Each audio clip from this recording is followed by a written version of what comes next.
E aí pessoal do Você Mais Rico, aqui quem fala é Bruno Perini, criador do canal. E nesse vídeo vamos falar sobre o tão famigerado IPO do Nubank, né? Que tem potencial para ser um dos maiores IPOs aqui do país, se bem que não vai ser feito dentro do país. O Nubank, pelos números, ele já é a empresa financeira mais valiosa da América Latina e tem pontos interessantes dentro desse IPO, como por exemplo o programa Nos Sócios, que pretende distribuir BDRs para correntistas do Nubank. Então vamos ver um pouco da história da empresa, essa questão dos sócios, alguns números do Nubank, comparando inclusive com outro banco digital, para que você possa decidir aí, né, ou pelo menos começar a formar uma decisão se vai participar desse IPO ou não, e também vou falar o que eu particularmente vou fazer com o meu dinheiro. Lembrando que isso não é uma recomendação de investimento de maneira nenhuma, aqui o intuito do canal é sempre essa parte de educação financeira e não recomendar ou não a compra de ativos. Entrando na parte do histórico do Nubank. O Nubank ele foi criado no ano de 2013 com o objetivo de oferecer serviços financeiros no geral, mas ele começou com um único serviço, cartão de crédito. Pois é, eu tenho o meu já há bastante tempo.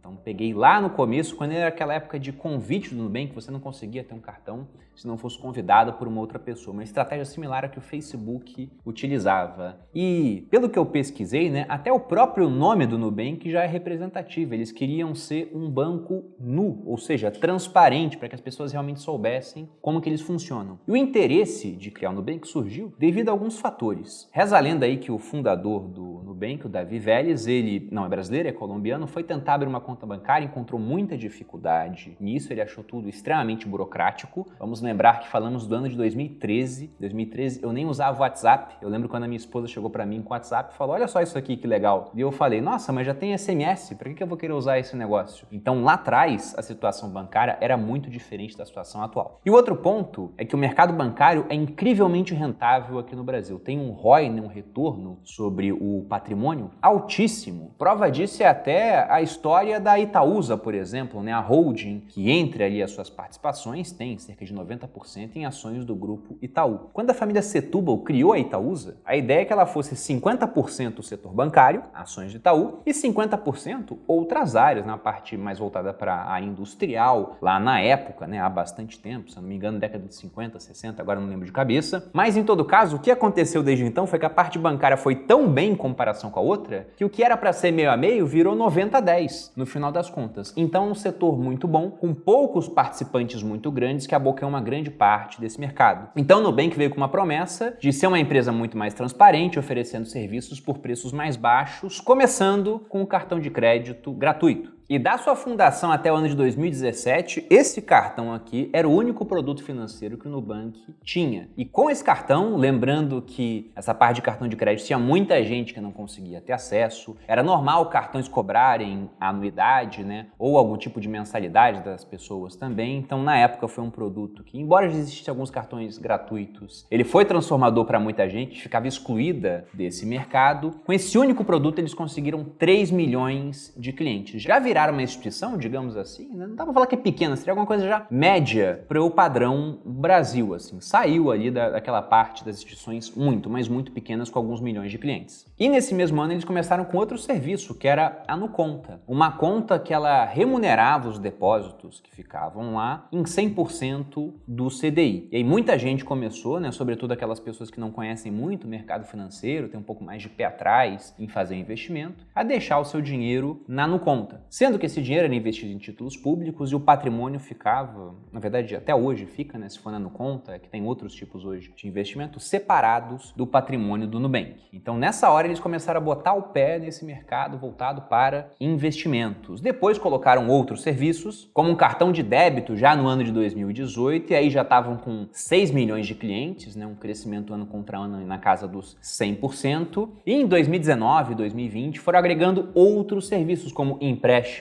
pessoal, e nesse ponto o empréstimo pessoal do Nubank deixa uma ressalva que não tem uma taxa baixa, já fui comparar com outros bancos, né, a taxa deles em si é alta. Colocaram seguro com preços realmente mais competitivos. Dentro do cartão ainda vale comentar que eles tinham um programa de pontos, mas que era pago à parte, né, isso desde praticamente o começo do cartão de crédito, quando eu peguei lá atrás já tinha esse programa de pontos. Também adquiriram uma corretora, que era a antiga Easy Invest, hoje Nuinvest, que inclusive contava com uma base aí de cerca de 2,8 milhões de clientes que passaram a ser clientes do Nubank e muito recentemente, nesse ano, eles entraram na parte dos cartões de crédito Premium com o cartão Nubank Ultravioleta, né, que dava alguns benefícios, remuneração em 200% do CDI, coisas mais agressivas. Com tudo isso que eles fizeram, né, e some-se nessa parte numa expansão internacional, começando ali por México e Colômbia, que ainda está no estágio mais incipiente, mas já um ponto mostrando o que eles têm de planos, não é só ficar no Brasil, querem realmente ser uma instituição, pelo menos, né, que está abarcando a América Latina, talvez até em termos globais. O Nubank possui 47 milhões de contas individuais de pessoa física e cerca de 1,1 milhão de contas de pessoa jurídica. E apesar do grande número de contas, eles continuam crescendo bastante. Se a gente for pegar o crescimento de novos clientes nos últimos meses, foi na casa de 2,1 milhões de pessoas novas chegando à base do Nubank. Pegando de setembro de 2018 até setembro de 2021,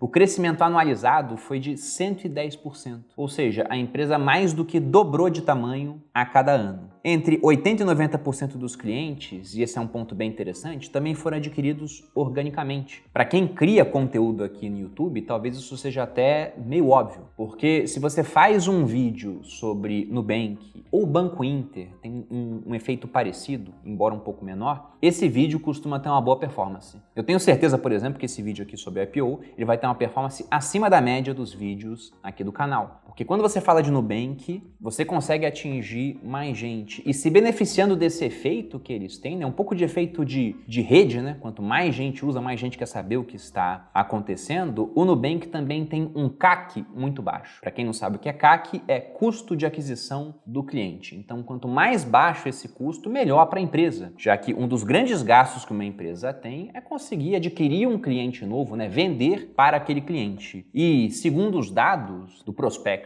do Nubank, o custo que eles têm de aquisição de cliente beira aí os $5. Então é um custo bem baixo. Quem trabalha com marketing digital vai saber disso. Lembrando que isso aqui já é o cliente final, né? O cara que está baixando o app vai virar um usuário ativo. Não é só simplesmente você capturar o e-mail de uma pessoa. E um ponto interessante é que desses 48,1 milhões de clientes, né? Os clientes pessoas físicas mais pessoas jurídicas, cerca de 35 milhões são clientes ativos. Ou seja, fizeram alguma atividade no mês. E mais de 50% utilizam o Nubank como uma conta principal. Então, cerca aí de 24 milhões de pessoas consideram aquele o seu banco de fato. Não é o meu caso, embora eu tenha conta no Nubank, ainda considero, tenho conta em vários bancos, que o Banco Itaú é o meu banco principal, mas porque eu também não pago taxa no Itaú no final das contas. Como tem muita gente que paga taxa em outros bancos, acaba migrando pagamentos, salários, empréstimos, né, financiamento, faz portabilidade, seguro, tudo acaba indo para o Nubank. Então, sem dúvida nenhuma, são dados muito interessantes que nós temos quanto ao Nubank. Só que lógico, né, que isso aqui é público, com uma breve pesquisa você consegue encontrar todos esses dados, e todo mundo sabendo que o Nubank é uma empresa interessante, logicamente ele vai ter uma avaliação mais alta. E aí nós chegamos no ponto do IPO. A primeira coisa é lembrar por que uma empresa faz um IPO. Então, geralmente elas pegam uma fatia da empresa, né, suas ações, vendem no mercado para que esse valor que eles conseguem com a venda possa ser reinvestido no crescimento da própria empresa. O Nubank ele veio fazendo essa trajetória dentro do mundo do Venture Capital, né, do Private Equity, ou seja, com fundos com investidores privados para financiar o seu crescimento extremamente agressivo. O Nubank tinha uma estratégia até pouquíssimo tempo de não dar lucro, porque eles reinvestiam todo o resultado da operação e mais dinheiro vindo de investidores para poder crescer de maneira cada vez mais rápida. E agora eles vão para a Bolsa de Valores para continuar esse ciclo de crescimento. O que eles pretendem fazer é listar ações classe A, e a gente vai ver a diferença da classe A para a classe B aqui no vídeo, na Bolsa de Valores de Nova York e, ao mesmo tempo, oferecer BDRs aqui na B3. Para quem não sabe o que é um BDR, é um recibo de uma empresa que tem ações de uma bolsa estrangeira que é negociado aqui no Brasil, né? Muita gente fala que é como se fosse uma ação de uma empresa estrangeira aqui. E é uma aproximação incrível assim para explicar, né? Mas não é bem uma ação, tem algumas diferenças, no entanto, chega bem próximo disso. A fixação do preço desse IPO vai ser no dia 8/12 e as negociações começam no dia 9. Quando as pessoas olham para esse tipo de informação, a primeira coisa que vem à cabeça é: nossa, mas por que uma empresa brasileira está listando as suas ações lá fora, né? Como outras já fizeram, por exemplo, a XP XP fez a mesma coisa há um tempo atrás. E um dos pontos é que vale mais a pena para essas empresas que têm uma percepção de que são negócios mais tecnológicos estarem listados fora do Brasil, porque lá os valuations são mais altos, né? As empresas lá fora acabam sendo negociadas por valores diferentes daqui. Tem mais visibilidade, tem muita gente que poderia evitar investir numa empresa aqui no Brasil, né? Porque para isso você tem que converter os seus dólares em reais, deixar aqui, vai saber o que pode acontecer com o nosso mercado de capitais. Então, embora a empresa esteja aqui, pode ser muito interessante listar as ações lá fora no final das contas. Para essas empresas do perfil do Nubank, né, fintechs, acho que vai ser o caminho mais natural. Então, muita gente diz, eu mesmo já falei isso durante bastante tempo, que a B3 é um monopólio e não enfrenta competição. Bom, não é bem assim, porque como está cada vez mais fácil investir fora do Brasil, ela naturalmente enfrenta competição de bolsas em outros locais, principalmente as bolsas americanas, né? A NYSE é uma dessas bolsas, lá a Nasdaq é uma outra, muito famosa, mas há diversas. E quanto a essa questão da ação classe A, o Nubank tem duas classes de ações, a A e a B. A B não vai ser oferecida no IPO, somente a A. E a diferença é que as ações classe B possuem 20 vezes mais direitos de voto do que uma ação classe A. Então, embora em termos de equity no valor da empresa não haja diferença, aquelas pessoas que detêm ações classe B têm um peso na hora de decidir as coisas dentro do Nubank muito maior do que aqueles que detêm ações classe A. E essas ações classe B, a maior parte delas vai ficar na mão do Davi Vélez, um dos fundadores, cerca de 86,2% dessas ações, e da Cristina Junqueira, uma outra fundadora, 10,7%. Já convidei inclusive a Cristina várias vezes para gravar um podcast. Os sócios, né, a gente ficou marcando para depois, agora veio o período de silêncio, não vai sair, então só no futuro, mas queria receber eles para eles contarem um pouco mais da história do Nubank lá no podcast. Mas dessa forma, repare que 75% do poder de voto seguirá nas mãos do Davi Vélez e 9,3% da Cristina Junqueira, né? Então, basicamente, são eles que vão ditar ainda os rumos do Nubank, igual acontece hoje. Quanto à oferta no IPO, vão ser ao todo 289 milhões de ações classe A. Isso vai representar, em termos de free float, né, o número de ações negociadas em bolsa, trocando de mãos, cerca de 6,3% do poder econômico do Nubank. E pensando em poder de voto, vai ser muito pouco, cerca de 1%, 1,1% no final das contas, né, mostrando que eles ainda vão deter o controle da empresa. Então, praticamente não vai haver diluição nessa parte. Quanto ao preço, o que se estima é uma faixa entre 10 e 11 dólares por ação. Com isso, eles levantariam entre 2,9 e 3,2 bilhões de dólares, podendo haver uma oferta adicional de cerca de 57,8 milhões de ações. Essa oferta primária, ou seja, venda de ações, esse dinheiro iria para o caixa do Nubank, e também poderia haver uma oferta secundária de 43,3 milhões. E na oferta secundária significa que seriam sócios vendendo para colocar esse dinheiro no bolso. Então, isso pode haver, não está decidido ainda se vai haver de fato. Quanto ao valuation, a empresa estaria avaliada, dependendo da faixa em que for precificado esse IPO, entre 46 e 51 bilhões de dólares, o que torna o Nubank a maior instituição financeira da América Latina. Apenas em termos de comparação, o Itaú vale mais ou menos uns 42 bilhões de dólares e o Bradesco cerca de 34 bilhões. Então, o Nubank, ele valeria mais do que o Itaú, que era até pouquíssimo tempo o maior banco da América Latina. E veja que estamos falando de uma empresa que surgiu em 2013, né? Como que essa escalada foi rápida, em apenas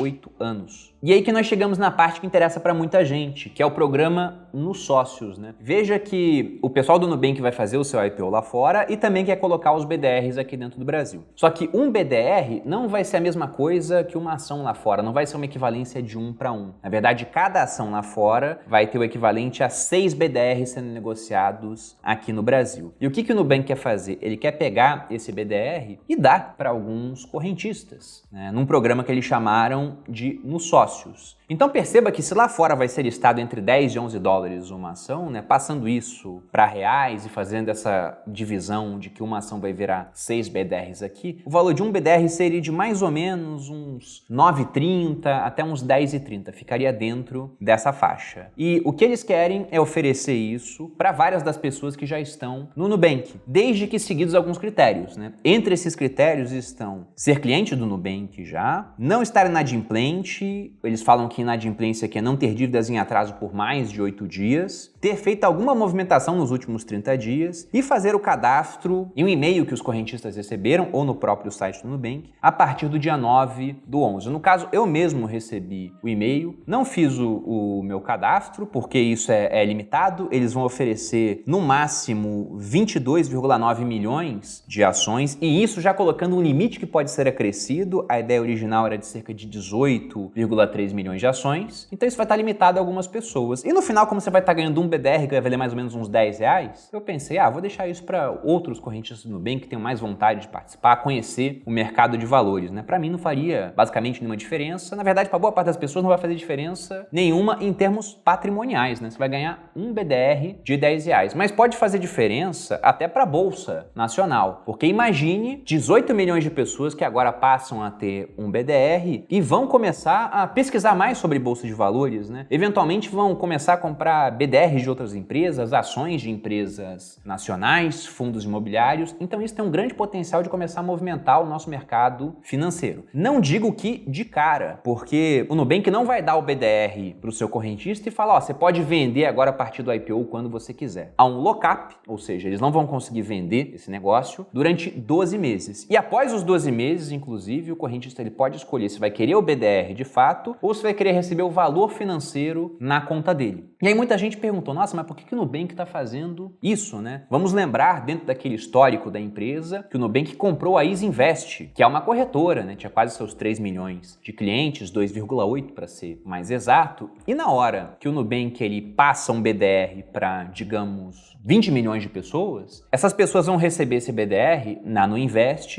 e agora a Nuinvest que tinha 2,8 vai para quase 23 milhões aí de pessoas utilizando a corretora. Então eles ganham mais clientes em outra área da empresa, em outro braço, mais voltado para a parte de investimento. Então isso tem poder até de multiplicar o valor do Nubank no final das contas, se de fato uma boa parte desse pessoal começar a utilizar aquela plataforma. É lógico que muita gente, no final das contas, não vai utilizar, vai preferir o valor financeiro, deixa lá dentro. Mas mesmo que isso aconteça, veja que é um custo muito baixo para que você venha adquirir um outro cliente. Enquanto tem empresa gastando aí 100, 200, 300 reais para conseguir um cliente novo, por 10 reais eles vão estar conseguindo um cliente novo para o braço de corretora que eles têm. Então, em termos de marketing, eu considero uma estratégia muito interessante no final das contas. E acho que isso tem potencial até para beneficiar outras empresas, né? Você vê, por exemplo, uma B3 pode ter o seu número de usuários crescendo exponencialmente por conta da iniciativa do Nubank no final das contas. Então, com certeza, esse pessoal está gostando. E um outro ponto que eu não pude deixar de pensar também é que vejam só como é que são as coisas, né? O IPO do Nubank vai ser agora no começo de dezembro, se nada mudar, ali no dia 9. E aí as pessoas vão ganhar esses BDRs já no finalzinho do ano. Muitas delas nunca tinham tido contato com Bolsa de Valores, muitas delas nunca fizeram uma declaração de imposto de renda. Mas, se eu não me engano, ganhar o BDR seria o equivalente a você fazer uma operação em Bolsa de Valores. E aquele que faz pelo menos uma operação em Bolsa de Valores, né, se tiver comprado uma ação, por exemplo, já é obrigado a declarar imposto de renda no ano seguinte. Então, será que o número de pessoas que vão declarar imposto de renda no ano seguinte também vai dar um salto exponencial? Porque eu até brinquei na época da eleição, né, aquele app de e-título que você usa para, por exemplo, justificar o voto, se está fora do local onde você vota, tava travando pra caramba. O Enem, quando tem Enem, também trava pra caramba a página de inscrição. O único programa que eu nunca vi travar, é sólido como uma rocha, é o da Receita Federal. Será que dessa vez eles vão dar conta de tanta gente assim entrando ao mesmo tempo? Pensa na demanda por vídeos sobre declaração de imposto de renda que nós teremos aqui no YouTube por conta de todo esse pessoal que de repente deve ser obrigado a declarar imposto, né? Na verdade, eu não sei se vai ser obrigado porque o cara ganha, mas não ganha. Só no final que ele vai ganhar, então talvez não tenha. Eu não sei como é que vai ser. Mas foram coisas que vieram na minha cabeça no final das contas. Bom, e agora para chegar no final do vídeo, vou relembrar alguns big numbers do Nubank e até comparar com outro banco digital, porque não faz muito sentido comparar o Nubank com o Itaú, um banco já muito consolidado, né?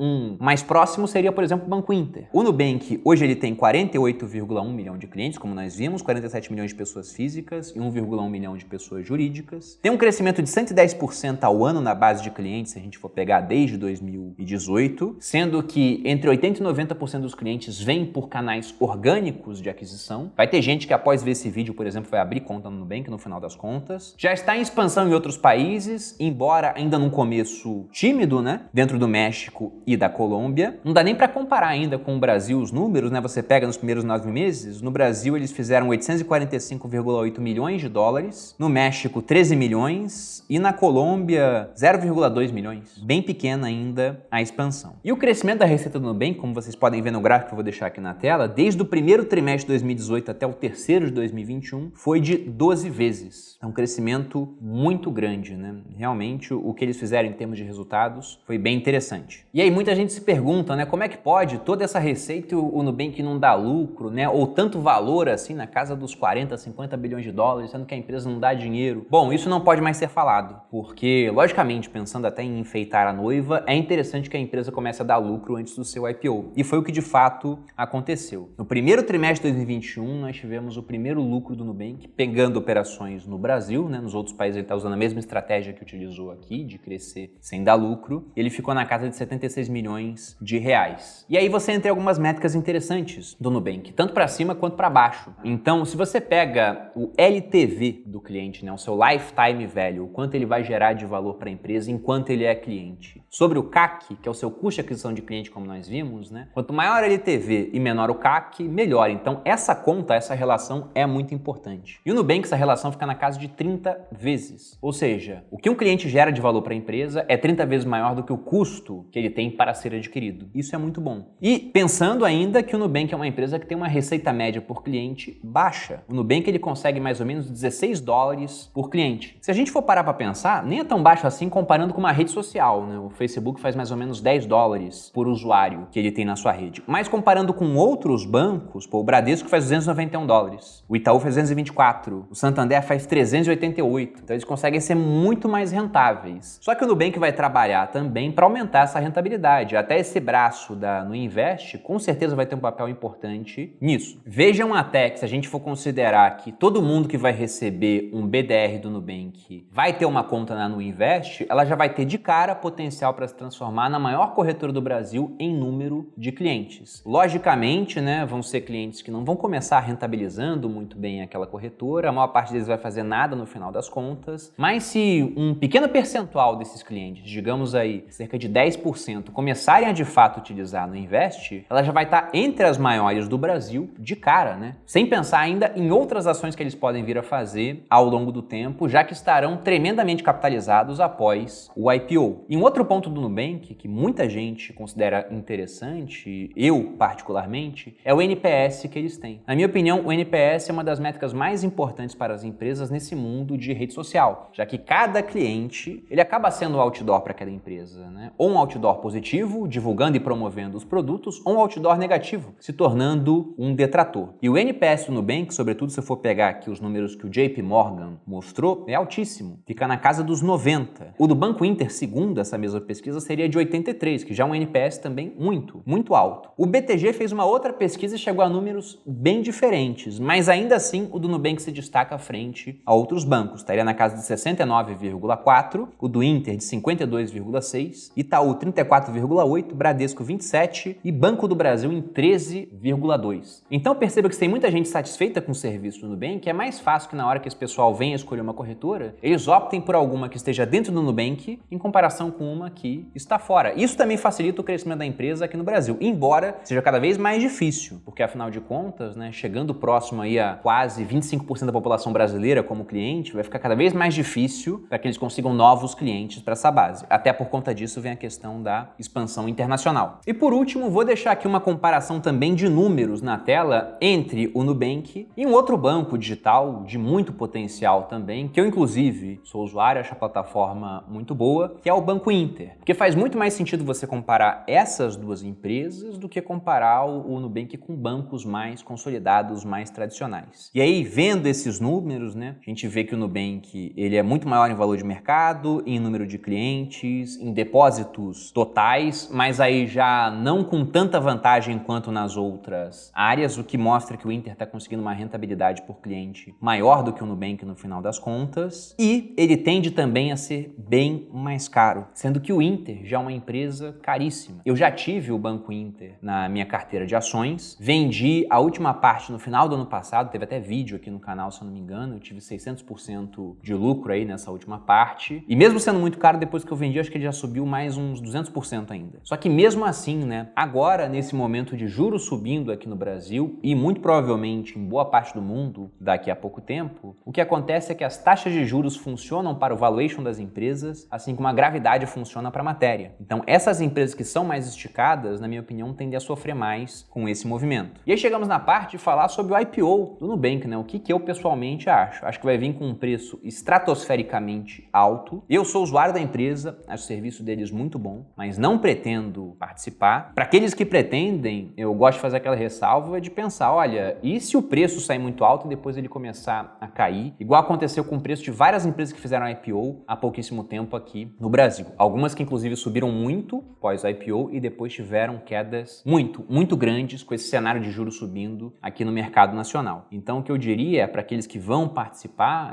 vá com calma, tá? Lembrando sempre que cada um faz o que quiser com o seu dinheiro, mas eu só vou ficar olhando de fora nesse primeiro momento. Quanto ao programa de BDRs, aí como não tem nada a perder, você ainda pode ganhar um BDR, acho interessante. Mas, como eu disse, também não vou colocar o meu nome lá, porque acho até que é mesquinharia minha, né? Por que eu vou querer um BDR se eu posso depois comprar no mercado, sendo que tem gente que nunca participou do mercado acionário e vai ter essa chance agora, dada pelo Nubank. E lembro sempre também que eu não sou dono da verdade, vocês podem deixar as opiniões de vocês aqui, se vale a pena participar, se não vale. Tem muita gente até que falou que nem faz conta se é o Nubank vai lá e compra, e até por isso que eu acho que vai estar num preço realmente muito alto. Mas eu quero saber também a opinião de vocês. Você vai participar do IPO, vai participar do Nos Sócios? Comente aqui, divida os seus insights com os outros inscritos no canal. Fico por aqui, espero que tenha gostado do vídeo. Se você gostou, dê seu like, se inscreva no canal, me siga nas redes sociais. Um grande abraço e até a próxima.